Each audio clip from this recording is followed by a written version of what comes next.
"You're too tall for me," said the cowboy. The woman standing before Silas Ward didn't flinch. She simply nodded once, turned, and walked away into the dusty afternoon heat. But there was something about the way she carried herself, something that made the other folks in town step aside as she passed, something that made grown men lower their eyes. Silas watched her disappear down the main road, her long shadow stretching behind her like a dark promise. He felt proud of himself for speaking his mind. A rancher like him didn't need complications, especially not with someone who looked different. But as evening fell, strange sounds began echoing across the valley. Low, rhythmic drumming that seemed to come from everywhere and nowhere at once. The cattle grew restless.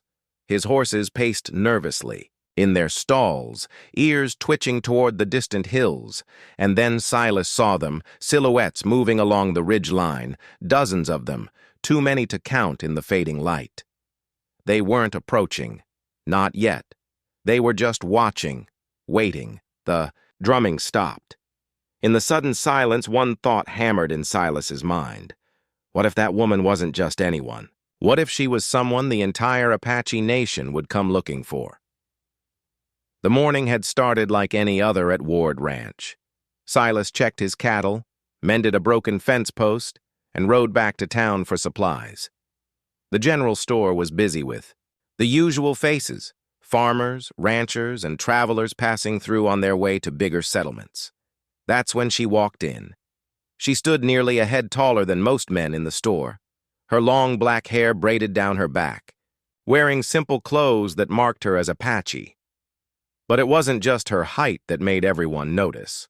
She moved with a quiet confidence that filled the room, her dark eyes scanning the shelves with purpose. Silas had been examining saddle leather when she approached the counter near him. The store owner, Jeremiah, seemed nervous as she placed coins on the wood surface and pointed to items she needed. Flour, salt, dried beans, basic supplies, nothing unusual. "Excuse me?" she said to Silas, her voice soft but clear. "I'm looking for work. Someone told me you might need help with your ranch." Silas looked her up and down, taking in her impressive height, her steady gaze. Other customers had grown quiet, watching the exchange. He felt their eyes on him, waiting to see how he'd respond. "You're too tall for me," he said loudly enough for others to hear. "I need workers who can fit through doorways without ducking. Find yourself a circus if you want work." A few men chuckled. The store owner shifted uncomfortably behind his counter. The woman's expression didn't change. She simply nodded once, gathered her supplies, and walked toward the door. But as she passed each person in the store, something strange happened. Men who had been smirking moments before suddenly looked away. Women stepped back, creating a clear path for her. Jeremiah, the store owner, actually removed his hat as she passed, as if showing respect to someone important. Silas noticed this, but dismissed it. Probably just folks being polite to avoid trouble. Indians could be unpredictable after all. The woman paused at the doorway and looked back at Silas. For a moment, their eyes met. Hers held no anger, no hurt, just a kind of knowing that made him uncomfortable. Then she was gone, her tall figure disappearing into the afternoon heat. Silas finished his business and rode home, feeling satisfied with himself. He'd made it clear where he stood, his ranch, his rules. He didn't need complications from people who didn't fit in, but as the sun began to set behind the distant mountains, he heard something that made him pause while brushing down his horse. Drums, faint but steady, echoing across the valley. From somewhere in the hills, his horse's ears twitched nervously toward the sound. The drumming continued through the night, sometimes loud, sometimes barely audible, like a heartbeat in the darkness. Silas tried to ignore it, telling himself it was just some Apache ceremony miles away. Nothing to do with him, but his cattle were restless. They huddled together in the far corner of the pasture, occasionally lifting their heads toward the hills with wide, nervous eyes. His horses paced in the corral, snorting and stamping. By dawn, the drumming had stopped, replaced by an unsettling silence. Silas stepped onto his porch with his morning coffee, scanning the horizon. The valley looked peaceful enough. Rolling grassland dotted with mesquite trees, his cattle scattered across the pasture, the familiar outline of distant mesas against the brightening sky. Then he saw movement on the ridge. First, just a few dark shapes silhouetted against the morning light. But as his eyes adjusted, he realized there were more, many more. They appeared to be on horseback, spaced evenly along the entire length of the ridge that overlooked his ranch. Silas squinted, trying to count them. 30. It was hard to tell from this distance, but they were definitely there, and they were watching his property. A cold knot formed in his stomach. He'd heard stories of Apache raiding parties, though they'd been peaceful in this territory for years. Treaties had been signed. Trade agreements were in place. There was no reason for hostility, unless the memory of yesterday's encounter flashed through his mind. The tall woman, the way people in the store had reacted to her, the respect they'd shown even after he'd humiliated her publicly. Silas shook his head. He was being paranoid. One rude comment to a job seeker wouldn't bring an entire war party to his doorstep. That would be insane. But as the morning wore on, the figures remained. They didn't approach, didn't make any threatening gestures. They simply sat on their horses along the ridge, a silent line of watchers that stretched as far as he could see. By midday, Silas's nerves were frayed. He couldn't concentrate on his daily tasks. Every time he looked up, they were still there waiting. He saddled his horse and rode toward the ridge, his rifle in its scabbard, but his hands deliberately away from it. No need to provoke anything. He'd simply ride up and ask what they wanted. But as he got within a quarter-mile of the slope, one of the riders, a man with an impressive feathered headdress, raised his hand. Not in greeting, but in a clear signal to stop. Silas pulled up his horse. Even from this distance, he could see more details now. These weren't raiders. They were dressed formally, as if for ceremony. War paint marked their faces in patterns he didn't recognize. Their horses were decorated with symbols and feathers. The man with the headdress called out something in Apache. His voice carried clearly across the distance. Though Silas couldn't understand the words, but the tone was unmistakable. It was a question. They were asking him something, and somehow Silas knew it had everything to do with the woman he dismissed yesterday. Silas spent the rest of the day watching from his porch, his rifle across his lap. The Apache remained on the ridge, motionless as statues. As evening approached, he noticed something that made his blood run cold. More riders were arriving. They came from different directions, from the north, from the east, from hidden trails he didn't even know existed. Each group took position along various ridges surrounding his ranch until he realized with growing horror that his property was completely encircled. This wasn't a raiding party. This was something else entirely. As darkness fell, small fires began to appear on the ridges. Not war fires. These were controlled, ceremonial. The flickering lights created a ring around his valley like stars brought down to earth. Silas barely slept. Every sound made him jump. The wind through the trees, a coyote's distant call, the nervous lowing of his cattle. When he did doze, he dreamed of the tall woman's knowing eyes. Dawn brought a new development.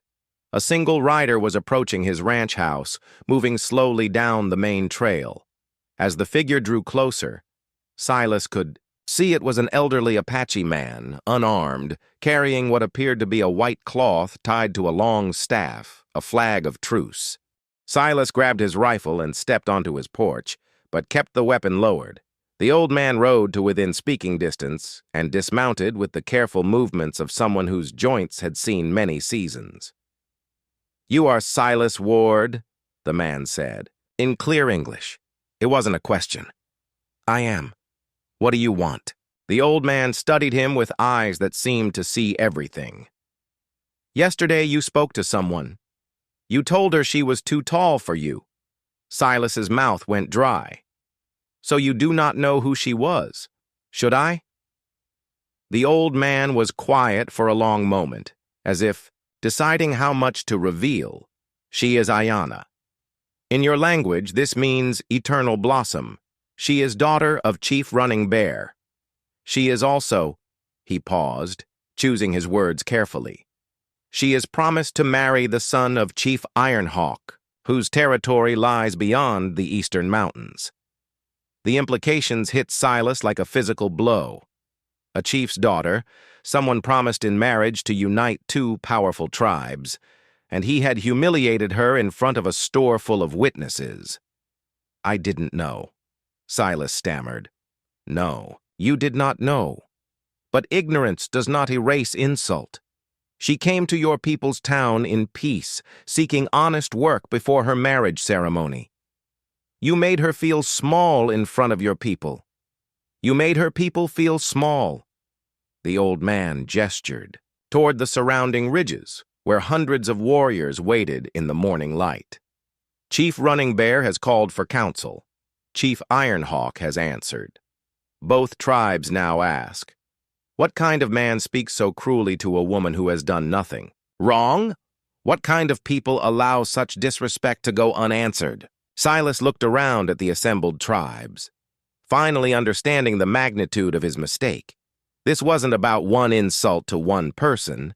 This was about honor, respect, and the delicate balance that kept the peace in this territory. "What do you want from me?" he asked quietly. The old man looked toward the eastern ridge where a group of riders was descending toward the ranch. Unlike the others, these warriors wore different markings, red and black paint instead of blue and white. Their horses moved. "With military precision. Chief Ironhawk comes now," the old man said. "He wishes to see the man who insulted his future daughter-in-law." Silas felt sweat beading on his forehead despite the cool morning air. "What does he want?" "That depends on you." The new group of riders reached the ranch house, and Silas immediately recognized their leader. Chief Ironhawk was a man whose reputation stretched across 3 territories, a warrior who had never lost a battle, a negotiator who had prevented countless conflicts through strength and wisdom. He was younger than Silas had expected, perhaps 40 years old. With intelligent eyes that seemed to catalog every detail, Ironhawk dismounted and approached without ceremony. When he spoke, his English was perfect, refined even. "Mr. Ward, I understand you have an opinion about the height of Apache women." There was no anger in his voice, which somehow made it more terrifying than shouting would have been. "Chief Ironhawk, I made a mistake. I didn't know who she was. You think knowing would have changed your words?" The question hung in the air. Silas realized that saying yes would mean he only showed respect to important people. Saying no would mean he stood by his insult. "I should have been respectful to anyone seeking honest work," Silas said finally. Hawk nodded slowly. "Better, but words are wind. What matters is understanding." He gestured to his warriors, then to the hills where Running Bear's tribe waited. "Do you see what your words have cost?" Silas looked around at the hundreds of assembled warriors, the disrupted peace, the fear that now gripped the entire valley. 2 powerful tribes had been forced to respond to his casual cruelty. "I see it," he said quietly. "Good. Now you must decide. We can handle this the old way. Blood for honor, conflict for conflict. Or we can find a new way." Ironhawk stepped closer. Ayana suggested something unusual. She said, "You might be capable of learning." "Learning what?" "Humility, service, what it means to be small." Ironhawk's eyes held a challenge. She proposed a test. You work for her people for 30 days. No pay, no special treatment. You do whatever task you are given, no matter how humble. If you complete this, with dignity the insult is forgiven. If you refuse or fail, he didn't need to finish. The assembled warriors made the consequences clear, and if I agree, then you learn whether you are truly sorry or merely afraid. Silas looked at his ranch house, his cattle, his comfortable life. Then he looked at the warriors surrounding him, at the two powerful chiefs who could destroy everything he'd built with a single word. But somewhere in his mind, he also saw the tall woman's knowing eyes, her quiet dignity as she'd walked away from his cruelty. "What kind of work?" he asked. Chief Ironhawk smiled, but there was no warmth in it. "You will tend the horses, all of them. You will carry water from the stream to the camp, every barrel needed. You will gather wood for fires, prepare food when asked, clean what needs. Cleaning. You will do this from sunrise to sunset for 30 days. Silas felt his pride recoil. These were tasks for servants, for children learning responsibility. That's not work for a man. Ayanna did not think height was work for a woman, Ironhawk replied smoothly. Yet you judged her by it. Now you will be judged by how well you can be small. The assembled warriors watched in silence. Silas realized he was trapped between his pride and his survival. Refusing would mean conflict with two powerful tribes. Accepting meant 30 days of humiliation. "My ranch," he said weakly. "My cattle need tending. Your neighbor Jeremiah has agreed to watch your animals," the old man interjected. The store owner felt responsible for allowing your insult to go unchallenged in his establishment. Even Jeremiah had been brought into this. The whole territory would know what Silas had done and what price he was paying. "Do you accept?" Ironhawk asked. Silas looked around at the hundreds of warriors, then back at the two chiefs. He thought of his comfortable life, his reputation as a successful rancher, the respect he commanded among the local settlers. All of it meant nothing now. "I accept," he said quietly. Ironhawk nodded to his warriors, who immediately began making preparations. Within minutes, they had gathered Silas's few belongings and saddled his horse. The camp would be established. In the valley below his ranch, where both tribes could observe his work as they rode toward the designated area, Silas found himself beside the old man who had first approached him. "What is your name?" Silas asked. "I am Joseph Crow Feather. I speak for Chief Running Bear when he wishes to speak with your people. Will I see her?" "Ayanna?" Joseph studied him carefully. "Why do you ask?" "I want to apologize properly." "Apologies are words.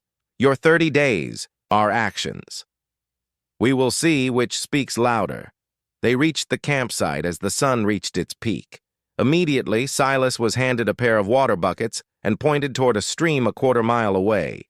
The buckets were larger than any he'd ever carried, designed to test endurance rather than efficiency. As he walked toward the water, he could feel hundreds of eyes watching him. Warriors from both tribes had positioned themselves to observe his every move. Some looked curious, others skeptical. Few seemed openly amused at the sight of the proud rancher reduced to manual labor.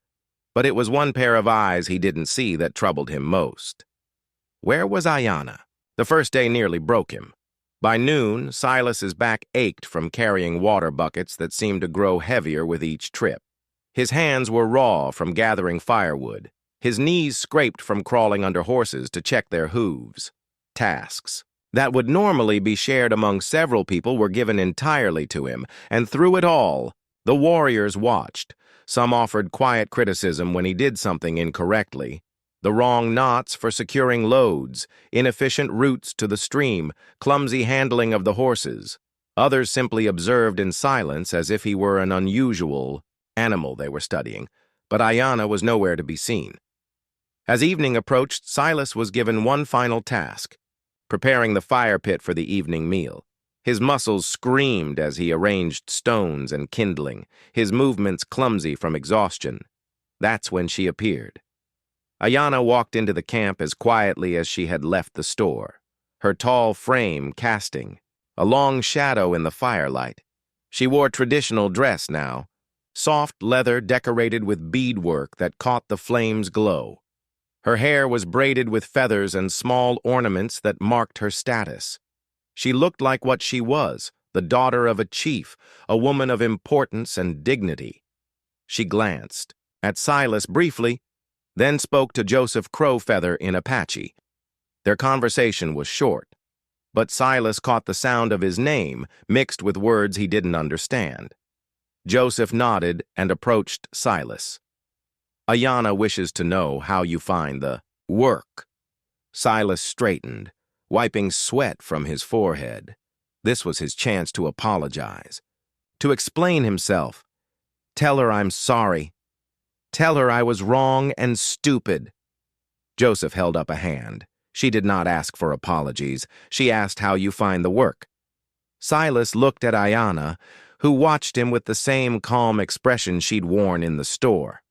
No anger. No satisfaction at seeing him humbled. Just patient observation. It's hard, he said honestly. Harder than I expected. My body hurts and my pride hurts worse. Joseph translated. Ayana listened, then responded. She says this is good. Pain means you are learning something new. Learning what? Another exchange in Apache. She says you are learning what it feels like to be judged as too small for the work given to you. Yesterday you decided she was too tall for yours. Today you discover whether you are too small for hers. The words hit him like a physical blow. Silas realized that every task, every difficulty, every moment of exhaustion was designed to mirror what he had done to her. The casual dismissal, the public humiliation, the assumption that appearance determined worth. Ayana spoke once more to Joseph, then turned to leave. Wait, Silas called out. What did she say? Joseph looked at him for a long moment. She said that tomorrow, the work will be harder. She wants to see if you quit when things become truly difficult, or if you have the strength to continue even when everything in you wants to stop. As Ayana disappeared into the darkness beyond the firelight, Silas understood that this wasn't just about 30 days of labor. This was about discovering what kind of man he really was. The second week brought new humiliations. Silas was assigned to help the women prepare meals, work he had always considered beneath him. His clumsy hands struggled with tasks that required delicate precision, grinding corn, weaving baskets, mending torn clothing. The Apache women were patient teachers, but their expectations were high. When Silas ruined a basket by weaving too tightly, he had to start over. When he burned the evening meal by letting the fire grow too hot, he went hungry while preparing a new batch for everyone else. Sometimes she would speak quietly to Joseph or one of the other elders, but she never talked to Silas directly. Her being there had become a steady reminder of why he was here. On the 15th day, something changed. Silas was having a hard time fixing a torn horse strap when a young Apache boy came up to him. The kid couldn't have been more than 8 years old, but he moved with the sure way of someone raised around strong fighters. You are the man who was rude to Ayana, the boy said in careful English. Yes, Silas answered, not looking up from his work.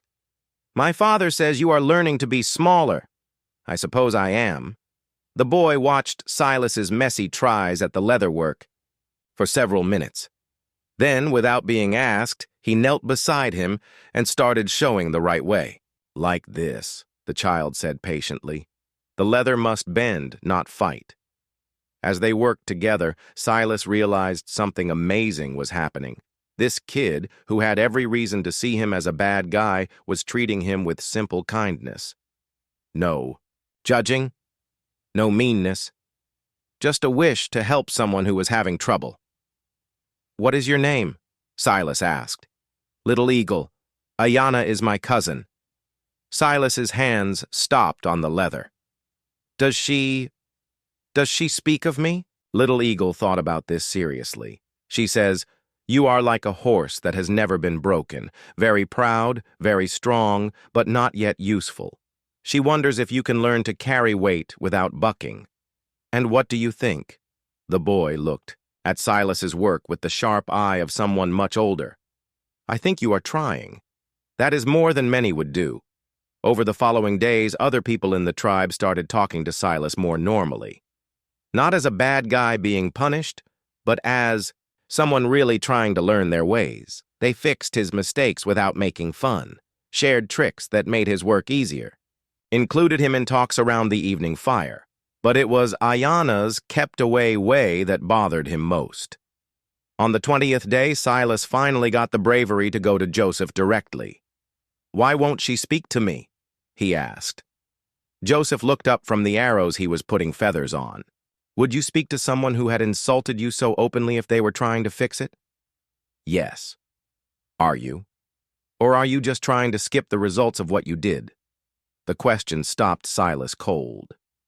Was his sorry feeling real, or was he just doing the moves to get out of punishment? The answer would decide everything. On the 30th day, Silas woke before the sun came up and finished his last jobs with steady hands and a quiet heart. The water buckets no longer felt super heavy. His fingers moved with learned skill through the leatherwork and basket making. His back had grown strong from weeks of hard work. More importantly, his way of seeing things had changed. As the sun got to its highest, the two chiefs called for a big meeting.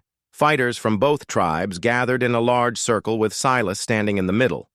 He looked different now, skinnier, tougher, made humble by honest work. Chief Running Bear spoke first in Apache, his words heavy like an important event. Joseph translated for Silas. He says, "You have finished the 30 days without complaining or messing up. Your work has been okay. Your attitude has gotten better. Your try has been real." Iron Hawk stepped forward. "The question now is whether you understand what you have learned." Silas looked around the circle of faces. Fighters who had watched his change, women who had taught him to wait nicely, kids who had shown him kindness even, with his past meanness. Finally, his eyes found Ayana. She stood beside her father, tall and full of dignity, watching him with the same calm look she had kept during his test. "I learned that I was wrong," Silas said, his voice clear in the morning. Not just about height, but about judging people before I know them. I learned that honest work has dignity no matter who does it. I learned that strength isn't about making others feel small. It's about lifting them up." He paused, getting bravery for what came next. "But most of all, I learned that Ayana was right to walk away from me that day. I wasn't worthy of her thinking about me, and I'm thankful she had the smarts to see that." Ayana stepped forward, speaking for the first time since the test started. "You spoke of my height as if it were a bad thing," she said, her voice clear and strong. "But my height lets me see farther, across the flat lands, to reach higher branches for fruit, to stand as an equal among the tallest fighters of both our tribes. It is not too much. It is exactly what I am meant to be." She moved closer until she stood right in front of him. "Your pride made you small, Silas Ward, but your wish to learn has let you grow. The question is, will you remember these lessons when you go back to your easy life?" Silas met her look steadily. "Hope so. I hope I'm worthy of what you've taught me." Chief Running Bear spoke again, and Joseph translated. "He says the debt is paid. You are free to go back to your ranch." The circle started to break up, fighters going back to their horses and getting ready to leave, but Ayana stayed. "There is something else," she said quietly. "My people have decided to set up a trading spot in this valley. We will need someone who gets both Apache ways and the ways of settlers, someone who has shown they can learn from their mistakes." She held out her hand, not like asking as she had weeks ago, but as an equal offering a team up. "The work pays well," she said with the smallest smile. "And there are no height rules." Silas looked at her held-out hand, then up into her face full of dignity. Days ago, he would have seen only differences. Now he saw smarts, strength, and surprise kindness. He shook her hand firmly. "I'd be honored to work with you," he said. And for the first time since this began, Ayanna smiled, not with win, but with real warmth. If you enjoyed this story, click the video on your screen now to watch another unforgettable Western tale where pride meets justice in ways you never expected.